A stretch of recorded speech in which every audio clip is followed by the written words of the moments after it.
Hey everybody, welcome to the workshop. In today's episode, I'm going to be mixing it up a little bit. Instead of being in the garage workshop, I'm going to be in the jewelry studio today. And today I'm going to be making a ring. And I'm going to be making it out of this $1 silver eagle. So, come along with me as I make a coin ring. Today on Adam's Workshop. Okay, first things first is we've got to punch a hole in this. So what I have here is a 5/8 punch and punch set. So all we're going to do, take this apart, we're going to put our little centering ring into it.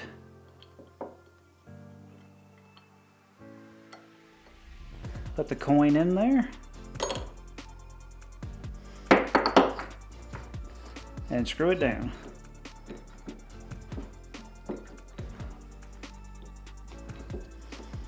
Do I have it centered? Yeah.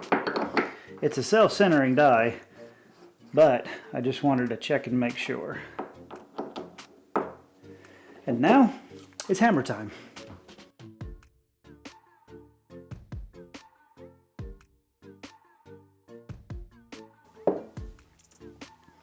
Got our little bit left over.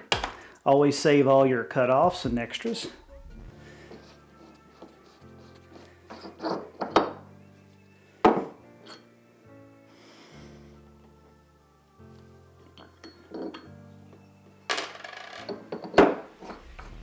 Now you can take it and flip it over to get it off.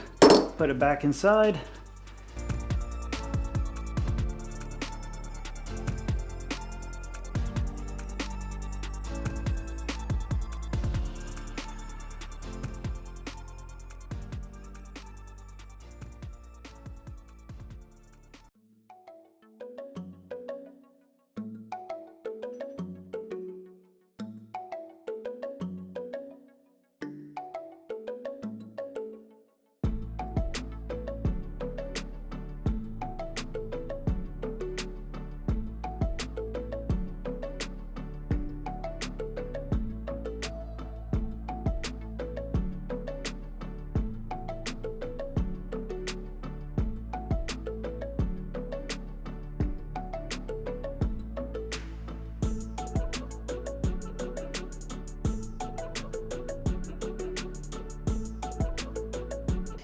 Okay, now that we have the coin annealed, so now the next thing we need to do is to take our deburring tool and deburr both sides of this so that way it doesn't split. Because the best way for something to split, in this case, is to have a point to start from. So we don't want to have a point for a crack to start. So if we deburr it, then our likelihood is greatly reduced. And we always want to catch everything too, so I do it over this to catch all the extra.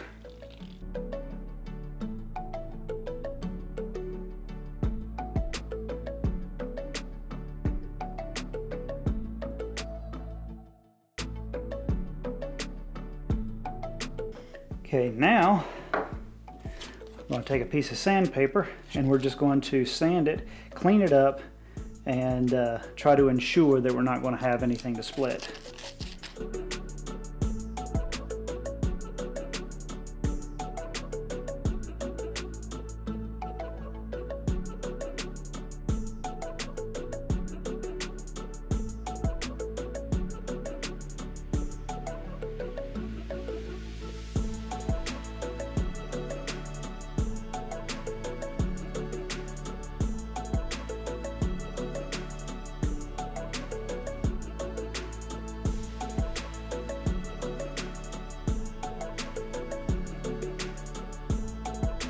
Okay, the next step is to take our 25-degree die and we're going to put a coin into it, and then we're going to use this cone, steel cone, in order to fold it about halfway.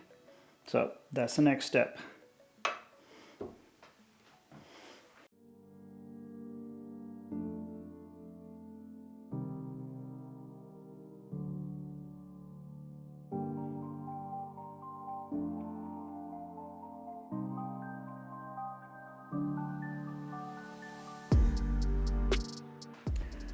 Okay, now that we've got it folded, we want to check it over real good, make sure we don't have any places where it's starting to split, and we can sand this again, make sure it's good, and then we're going to anneal it again.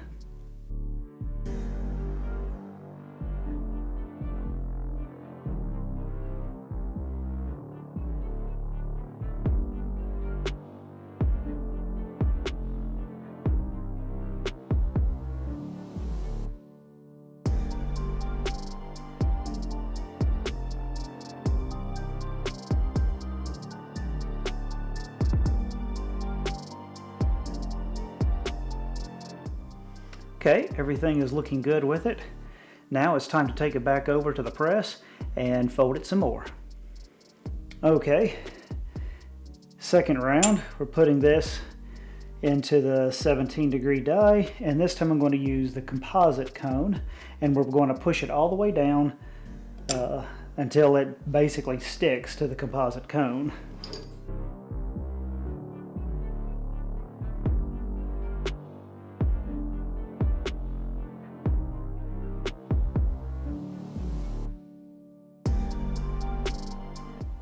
All right, well this time it didn't stick.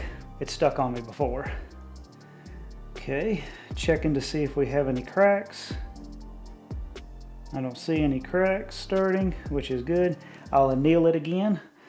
Every time we move the metal, it's a good idea to anneal it to just make sure we're not causing any problems.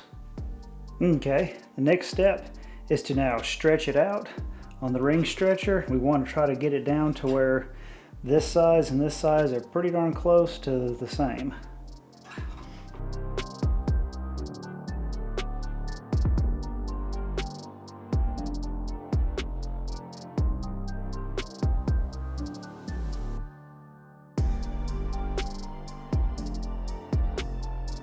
Okay, now I'm going to do something called a Swedish wrap.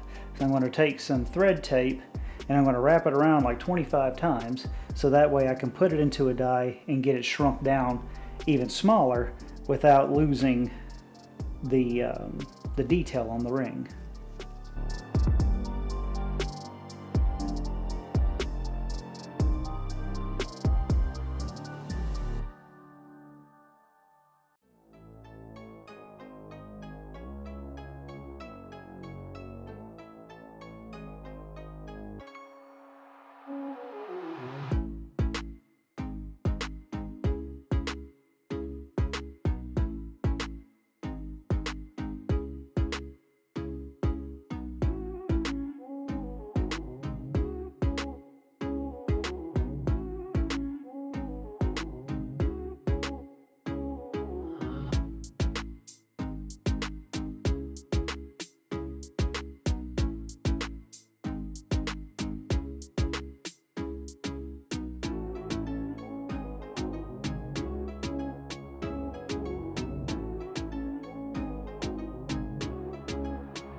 I don't know how well it can be shown on camera at the moment, but it has preserved the detailing on there really well. So now it's time to get the ring sized.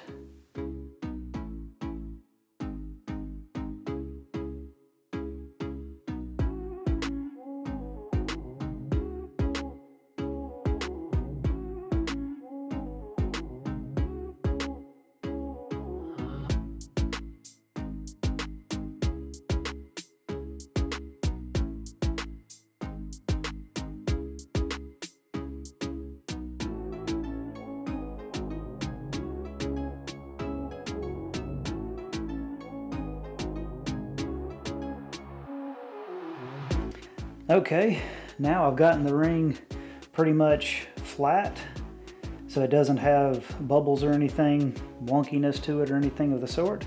So now I just need to get it sized. The size I'm going for is a size 9. Right now I'm sitting at about a 10.5 on that side, about 11 on this side. So I just need to shrink it down a little bit in order to get it to the proper size.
All right, next step is to get it out of the pickle, clean it off.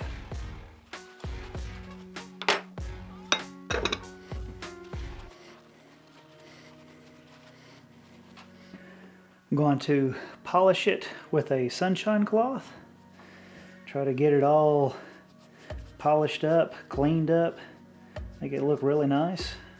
Okay, now I just need to clean off the excess polish, and then I'm going to use some liver and sulfur. I've got some hot water here, and then we're going to make it all, what's the word? It's going to get it all oxidized. That's the word. It's going to oxidize it, then we're going to clean it, we're going to buff it off again.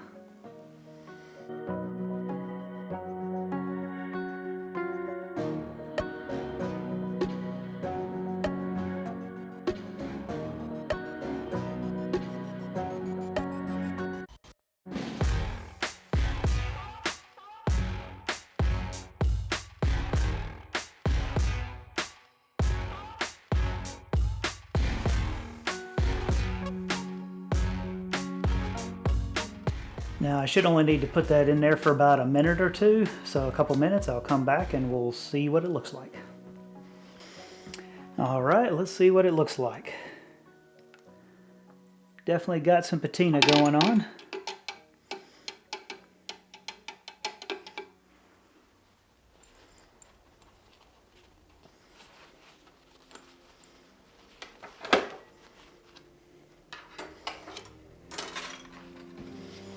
Definitely has some patina going on. Interesting.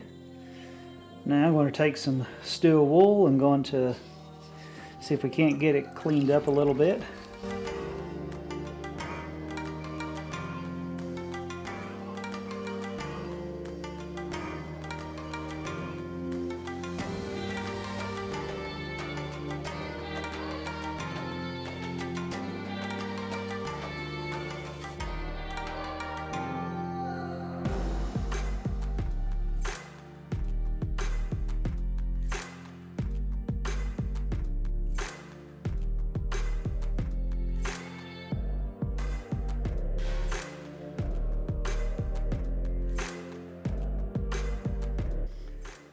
Okay, I have successfully made a size 9 coin ring. Looks like most all of the detail has been preserved. I can still read it. $1, 1 ounce fine silver, United States of America. I can see the detail on the inside. It looks like some of it kind of got wore off, but it's only the second time I've made one, so it's pretty good. Fits on my finger. Feels good. I don't have any burrs or anything like that, so I'm going to call this a success. So this is a pretty interesting project. I like it. I think I'm going to be doing some more in the future.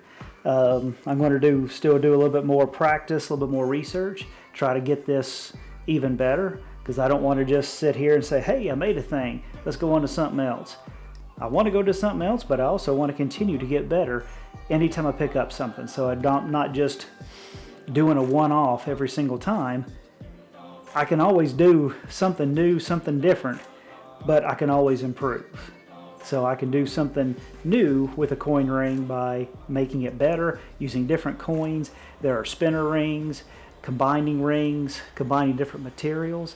So there's a lot of different things that I can do, including getting into making fine jewelry as well. So it's not just one thing that I can do with this, but this is a great start and it's pretty easy to do. Now I've got some of the nicer tools. I've been really fortunate with that, but there are less expensive alternatives that you can use to actually get into this, and it doesn't have to cost an arm and a leg. So this is a pretty cool thing if it's something that you're interested in. So I hope that you enjoyed this video. If you did, please like, share, and subscribe, and I'll see y'all again next time in the workshop.